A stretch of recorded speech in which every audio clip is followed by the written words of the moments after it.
नमस्कार। स्वत्व के डिजिटल प्लेटफॉर्म पर आपका स्वागत है। आज लोकसभा में प्रियंका गांधी का पहला भाषण था। लोकसभा में प्रियंका गांधी ने अपने पहले भाषण में कहा कि भारत की जनता संविधान बदलने वालों को बर्दाश्त नहीं करती है। प्रियंका गांधी की यह बात 16 आने सही है।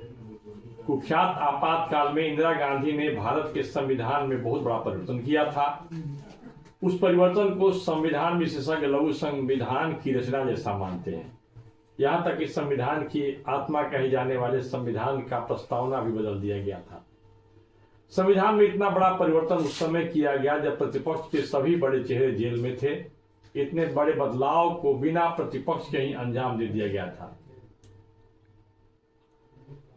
इस प्रस्ताव के बाद, इस इतने बड़े बदलाव के बाद जब चुनाव हुआ तो भारत की जनता ने इंदिरा गांधी को बहुत बुरी तरह से पराजित कर दिया था। यहां तक कि वह स्वयं भी चुनाव हार गई थी।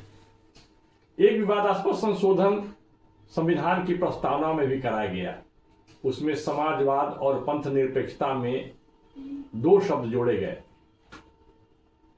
जो आगे चलकर के संविधान के राजनीतिक दुरुपयोग और तुष्टीकरण की राजनीति का आधार बना। संविधान विशेषज्ञ मानते हैं कि यह संविधान के साथ मौलिक छेड़छाड़ है, या यूं कहें कि उसकी आत्मा के साथ आत्मा पर प्रहार है। संविधान निर्माता नहीं चाहते थे कि संविधान किसी विचारधारा, वाद और आर्थिक सिद्धांत के साथ संलग्न किया जाए। वे संविधान को बहती नदी की तरह चाहते थे, जो जहां जैसी जरूरत पड़े वहां अपना मार्ग खुद बना लेती है।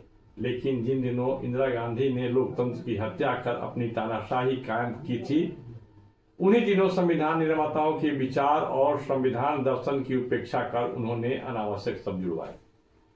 लोकतंत्र की बहाली जनता शासन में हुई तब संविधान संशोधन से अनेक विकृतियों को दूर किया गया, परंतु उस प्रस्तावना में हुई छेड़छाड़ को जनता शासन ने भी नहीं बदला, उसको ज्यों के त्यों रहने दिया। प्रियंका गांधी ने अपने भाषण में संविधान से संबंध में बहुत सारी बातें कही, लेकिन संविधान में उस बदलाव का जिक्र तक नहीं किया, क्योंकि यह राजनीतिक रूप से उन्हें सूट नहीं करता है। जो राजनीतिक लाइन है उसके लिए यह उचित नहीं था। तो इस प्रकार का जो बहस है उसमें ईमानदारी की कमी स्पष्ट दिखती है। इंदिरा गांधी ने बलात् संविधान को बदलवा दिया था। आपातकाल हटने के बाद इंदिरा गांधी के नेतृत्व वाली कांग्रेस को चुनाव में करारी हार मिली थी।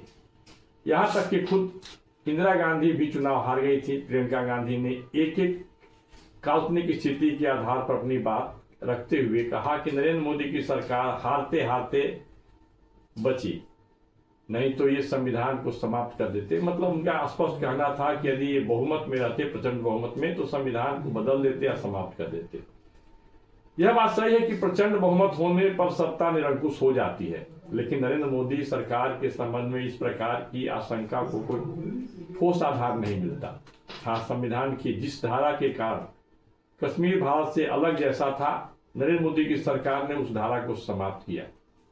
अब इसे संविधान में किस प्रकार का परिवर्तन माना जाए भारतीय दृष्टिकोण से, ये भारत के लोग सोचते होंगे। प्रियंका गांधी को इस पर भी अपना विचार रखना चाहिए था। वायनाड सीट से पहली बार संसद पहुंची प्रियंका गांधी ने अपने पहले भाषण में पुरानी घटनाओं का जिक्र करते हुए संविधान और राजनीति का एक कॉकटेल बनाने का प्रयास किया। लोकसभा में 13 सितंबर 2024 को भारत के संविधान के 75 वर्षों की गौरवशाली यात्रा पर चर्चा हो रही थी, लेकिन संविधान की थोड़ी बहुत चर्चा करने के बाद प्रियंका गांधी जो पुरानी घटनाएं थी, हिंसक घटनाएं थी, उनके जिक्र करते हुए और उसे संविधान से जोड़ने का प्रयास किया। संविधान को लेकर प्रियंका गांधी ने बहुत भावनात्मक बातें कही, जिसमें तथ्य की स्पष्ट कमी दिख रही थी। संविधान की बात करते करते उन्होंने अडानी पर बात शुरू कर दी। अडानी के माध्यम से उन्होंने बीजेपी को घेरने का प्रयास किया, ठीक उसी प्रकार से जैसे राहुल गांधी का कोई भी भाषण अडानी के बिना अधूरा हो जाता है। प्रियंका गांधी भी अपने बड़े भाई राहुल गांधी के लाइन पर ही चली और संविधान के संबंध में अपनी बात करते करते अडानी की भी बात शुरू कर दी। लोकसभा में प्रियंका गांधी के भाषण के दौरान सत्ता पक्ष के सांसद शांति से उनकी बातें सुन रहे थे। लोकतंत्र के लिए शुभ संकेत है, प्रतिपक्ष का नेता कुछ भी बोले, उसकी भावना है, उसका अपना तर्क है, विचार है, उसे सुनना चाहिए।